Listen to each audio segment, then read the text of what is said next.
Hey.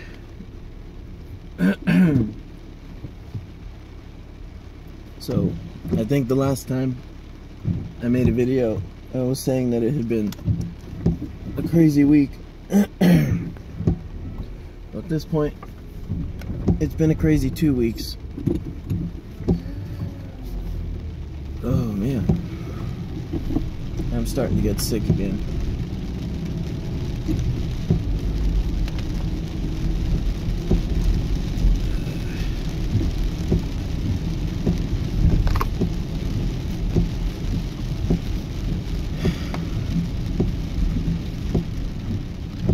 It's good stuff, though. It's not, you know, it's just busy with good stuff. But none of it's very creative or work-related. No, we had someone out at work for a couple weeks, too, so that was extra work there. So I think about that when people are... people talk about, like, oh, well, why do we even have these giant corporations and stuff? And why do we even have these businesses? It could just be individuals, you know, mom and pop shops. You have that in the small towns. And the mom and pop shop is just fine when there's a couple, or 2 or 3 or something. And then, like, Pa gets cancer, and then Ma takes care of him, and then the shop closes, because stuff happens, guys. Like, people's lives change. And as much as I mean, I really do like, well, I do like my ideas, obviously. I think my ideas are important, and I think I really do, like, philosophically, I believe that people can benefit from these keyboards. I think they can get a lot more work done, or, you know, free up more time for themselves to pursue other adventures and or browse more Facebook. The point is, get more work done in less time and with fewer motions, and with fewer stressful motions. So, ergo keyboards, you know, programmable ergonomic keyboards. Something that you customize to your interface with this computer. I do think that's important. But I got stuff going on, I got stuff going on. I mean, like, when I get a custom order, I'm pushing on that. But the more passive stuff, it's just not time for it. And if it was a corporation, then, like, the effort of that product gets pursued irrespective of the original person's involvement. You know, there's a team of people pushing forward the next Signum circuit board, that kind of thing.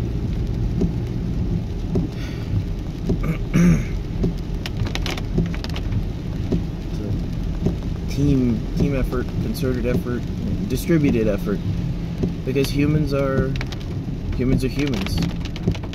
Humans have stuff going on with them. You know, your best engineer's dad dies, and he has to fly across the country for 4 weeks on no notice. It's like, oh, well, I'll just fire him then. That's not a great way to play the game. Because you hire humans, not robots. Any corporation that fails to recognize that, or puts the... oh gosh, what was that? There's a video I was watching recently about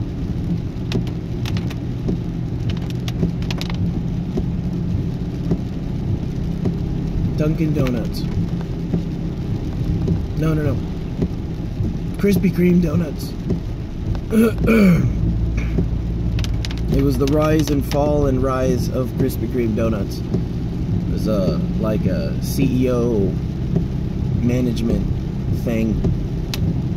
We talked about how the business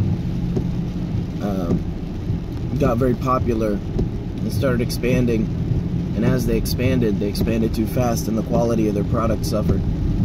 And so they, like, I forget what they called it. Called it like pumping. They would pump inventory into the franchises so that they would meet their quarterlies, even though they weren't, the franchisees weren't actually asking for it. So they're basically playing tricks to keep the stock price up, and they were expanding quickly and rapidly in order to keep the stock price up. And the stock price is a reflection of the corporation's health, not a reflection of, well, no, it only goes that direction.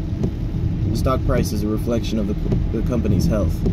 So when the company eschews the values of the company, or the values of the product, or the quality of the product, in favor of upping the stock price, then the company fails, because you're artificially inflating it. So it's almost a purist point of view that you maintain the quality of the product, or what the original service of the company is about. Otherwise, no, not otherwise. You focus on that because everything springs from that. Everything grows from that.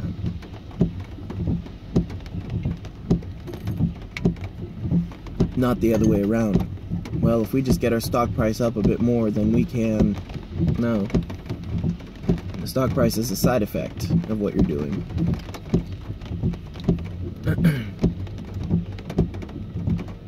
So I don't know. I'm just one person. And I mean, like, I think it's technomancy or technocracy.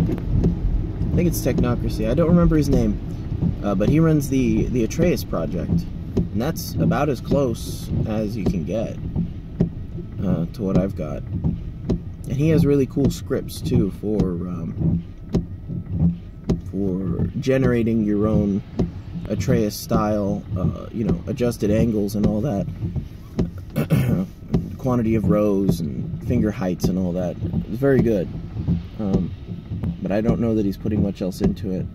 All of the kits, obviously, are sized to an individual, you know, one standard.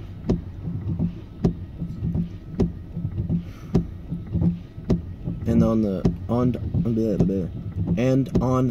programmability, I have for years lamented that people don't really care. Like, they don't really put the time into it. They don't see the benefit of it, I guess.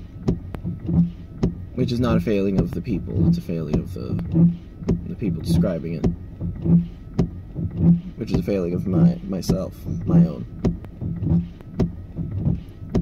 Because I see the benefit, and I'm articulate, and I should be sharing this. I do actually have a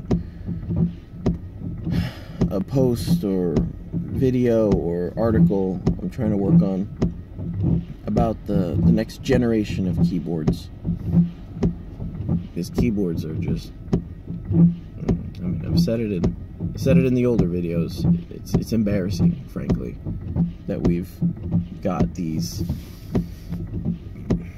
input devices that are, like, actively bad for us. And we're like, well, you know, you can't just change it. I mean, that'd be weird. We're going after, technology is following generation after generation after generation, you know. Was it Moore's Law? You know, everything's angling upward. We're getting more done faster. We're changing things. Microchips are getting smaller, all that good stuff, and the keyboard's just like, you know, I work well enough, and I don't actively injure you, I only passively injure you.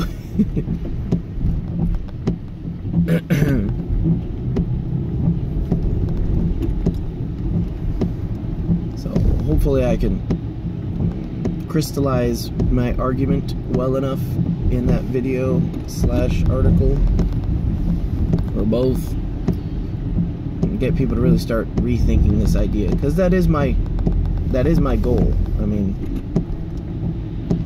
if someone were to say, well, you know, just give it all to me and I'll take care of it. I mean, sure, I want to be paid for my work. There's a lot of work. But, you know, if someone stole the designs and copied them exactly, and then they sold like crazy, I'd be a little sore, but I'd be happy. It would make me happy for people to have better keyboards. Oh yeah, like I design it and then like someone in China undercuts me and sells basically the same product for less, just copies the design. Yeah, I'd be a little sore, but I'd be happy that people had better keyboards. Like, it bugs me. Especially when I see everything's going laptops, and everyone's just doing this. Is it, it's not forearm pronation, it's, rebate. No, I can't even think right now. Goodness. Like I said, a little sick.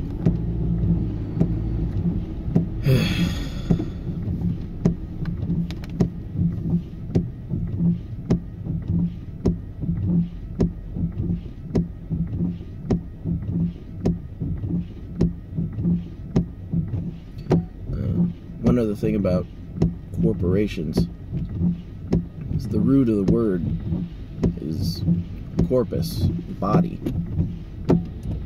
It's like, I don't know if that implies like a body of work or a body as a separate entity that is, you know, representing itself through the labors of a whole bunch of people. But that was always interesting to me. Particularly when people said corporations aren't people. It's like, oh, well, if a corporation goes bankrupt, does the corporation go beg on the street or go to the unemployment line, or is it the people? Silly argument.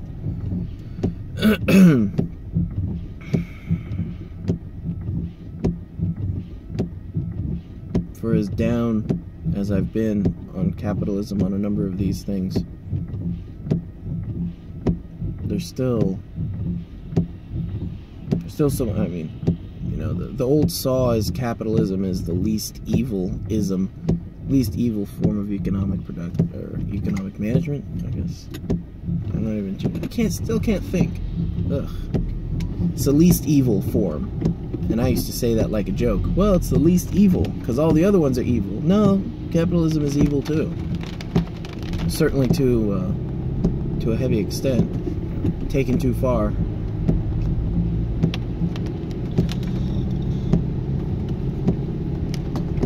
The thing that really bugs me is the psychological element of it. Advertising. You know, what is it? Deceptive advertising, that kind of thing. Like, I took that to mean like, oh, well, you didn't do your homework, so have a nice day. You know, tough luck, basically. But I have a much more nuanced understanding of it at this point. Consider the lottery. When I think of the lottery, I think of a tax on poor people. It is a tax that people voluntarily pay, and almost uniformly, they are people who are poor or low middle class. It is free money that people just give up because they don't understand math, or because they are holding out some faithful hope that something will magically happen to them that will change their lives around. And even if it does happen, even if they do win,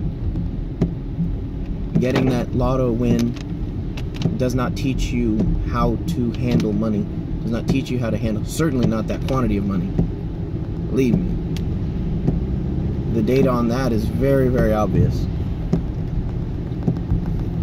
When you learn how to make $1 million, then you're going to make another $1 million. If someone gives you $1 million, you will lose that $1 million because you didn't learn how to make it.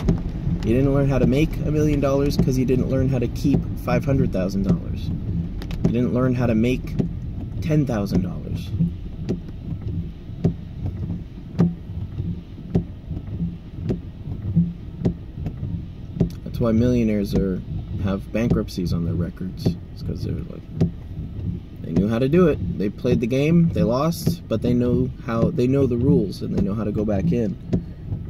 That's why people would like the Trump thing. Like, oh, well, he got $500,000 or he got $1 million. Yeah, you give anyone on the street $1 million, and and in a year they don't have $1 million. You know, they don't have $10 million. People don't understand that. They think that it's a magic pill. Well, if I just had this money, then I'd be able to X, Y, Z, 1, 2, 3. But that's not the case. As with most things, it is software. Mostly software, not hardware.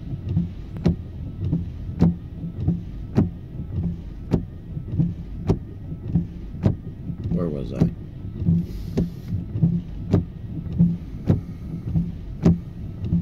Right. So a tax on poor people is the lottery. Because the lottery's objective is not, I would like to give money to people to help their lives. Otherwise they would do it differently. And yet that is how it is presented. Similarly, you're preying on the weakest of the society for the most gain. With no care for the outcome, I guess is the way of putting it. Yeah, hey, you know, lights. How do lights work? Just go on by. Cyclists. I'm from California. Cyclists are a scourge in California. Whew.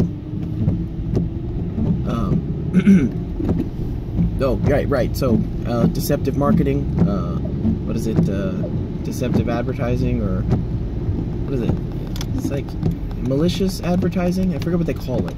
But I had previously thought, oh well, you know, people they just didn't figure it out. Well, yeah, and if I go and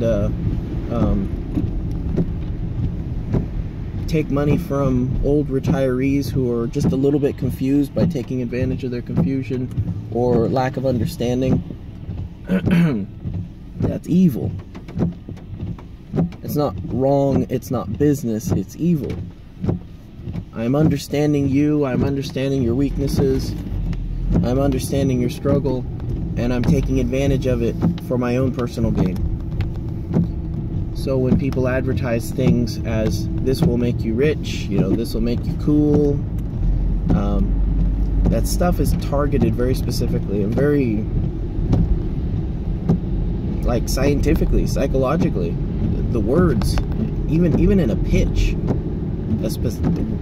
each individual word of a pitch is designed to lead your brain down a certain path. I worked selling aluminum siding for a little while. It was windows, but we also sold aluminum siding. And it was probably $1 million pitch. It probably had more than $1 million in it. Because they would change individual words, they would do market research, they would figure out what word, you know, when you switch just one word on this, you know, what is track the goals and see the metrics and see what tweaked and whether things went up or down, or left or right. $1 million in a paragraph. $1 million paragraph. Think about that. And it's designed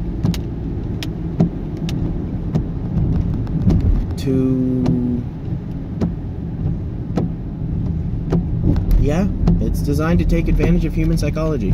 It's designed to take advantage of your, and you can find this very easily if you start reading about marketing.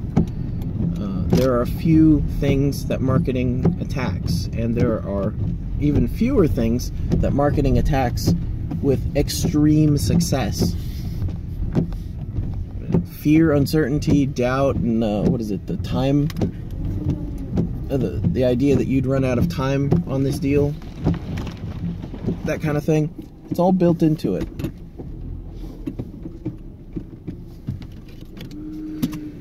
And it's designed very specifically to target those little bits in your consciousness that are just a little bit uncertain, and to twist them and amplify them to achieve the desired goal, which is you open up your wallet.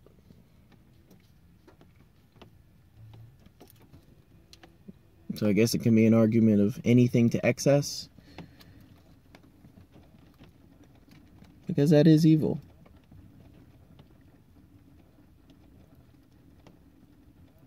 I used to say, well, you know, people are just, the action is voluntary, therefore it's not evil, it's not wrong.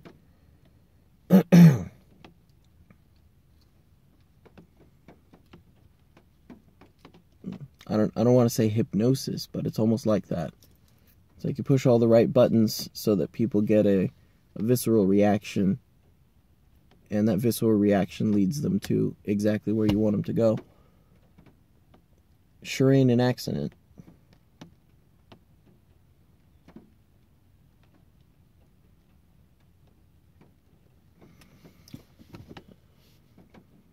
What on earth was I talking about? I gotta go. Just be aware of all this stuff. All this stuff is, you know, you can learn all this stuff on YouTube. Just learn about marketing. Learn what the marketing is designed to target. Because it feels crappy doing something like that.